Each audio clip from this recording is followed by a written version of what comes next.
मेरा नाम अर्जुन है। मैं एक ट्रैवल ब्लॉगर हूं और मेरा काम है भारत के अजीब अजीब रहस्यमयी जगहों के बारे में लिखना। लेकिन आज मैं जो कहानी सुनाने जा रहा हूं वो मेरी अपनी है और इसके बाद मैंने कभी अकेले घूमने की हिम्मत नहीं की। यह कहानी है भानगढ़ के किले की, जिसे भारत का सबसे डरावना, सबसे भूतहा किला कहा जाता है।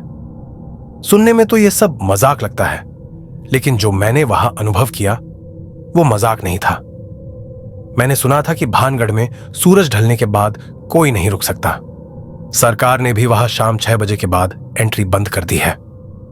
लेकिन मैंने सोचा यह सब अंधविश्वास है। मैं जाऊंगा, रात बिताऊंगा और साबित कर दूंगा कि यह सब झूठ है। मेरे दोस्त राहुल ने मना किया, लेकिन मैंने उसकी एक ना सुनी। मैंने अपना कैमरा, टॉर्च और रिकॉर्डिंग डिवाइस पैक की और अंधेरा होते ही किले के पीछे से दीवार फांद कर अंदर घुस गया। हवा में एक अजीब सी खामोशी थी, जैसे किसी ने सबकी आवाजें सोख ली हो। मैंने अपना कैमरा ऑन किया और बोला, देखो गाइस, मैं भानगढ़ के अंदर हूं। अभी तक कुछ नहीं हुआ, सब झूठ है। तभी मैंने किले के बीचों बीच एक बड़े हॉल में कदम रखा। तभी मेरे कानों में एक महिला की हल्की सी आवाज आई, आओ, मेरे पास आओ। मेरा दिल धड़कने लगा। मैंने सोचा शायद कोई और घुस आया है। मैंने टॉर्च जलाई और आवाज की तरफ बढ़ा। तभी मेरे पैरों के नीचे से कुछ ठंडा सरकल गुजरा। मैं चिल्लाया और टॉर्च नीचे किया। एक विशाल सांप, लेकिन वो अचानक गायब हो गया, जैसे वो था ही नहीं। मैं सांस रोके खड़ा था। तभी फिर वही आवाज, तुम मेरी तलाश कर रहे हो, मैं यहां हूं। मैंने कैमरा घुमाया और स्क्रीन पर कुछ दिखा जिससे मेरे रोंगटे खड़े हो गए। कैमरे की स्क्रीन पर मेरे पीछे एक सफेद साड़ी पहनी औरत खड़ी थी।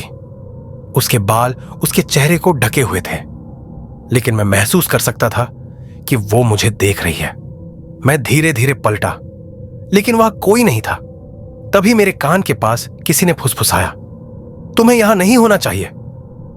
मैं भागा जितनी तेजी से मेरे पैर मुझे ले जा सकते थे, लेकिन किले का गेट गायब था।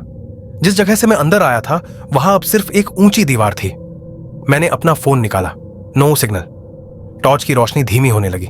तभी मैंने देखा दूर एक टूटी हुई खिड़की से कोई मुझे देख रहा था। वो औरत, उसने अब अपने बाल हटा दिए थे। उसका चेहरा बिल्कुल वैसा ही था जैसा मैंने अपने सपनों में देखा था। मैं चीखा, मुझे जाने दो, माफ कर दो। तभी एक तेज हवा का झोंका आया और मैं बेहोश हो गया।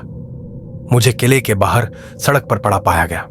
मेरे कपड़े फटे हुए थे और मेरे हाथ में एक पुरानी चूड़ी थी जो मैंने कभी नहीं पहनी थी।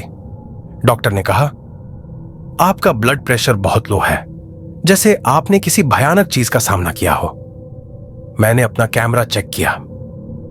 वो वीडियो डिलीट हो चुका था, लेकिन एक फोटो बची थी उस हॉल की जहां मैंने उसे देखा था। और अगर आप ध्यान से देखें तो खिड़की में एक धुंधली सी आकृति दिखेगी। वो मुझे देख रही है और शायद अब आपको भी।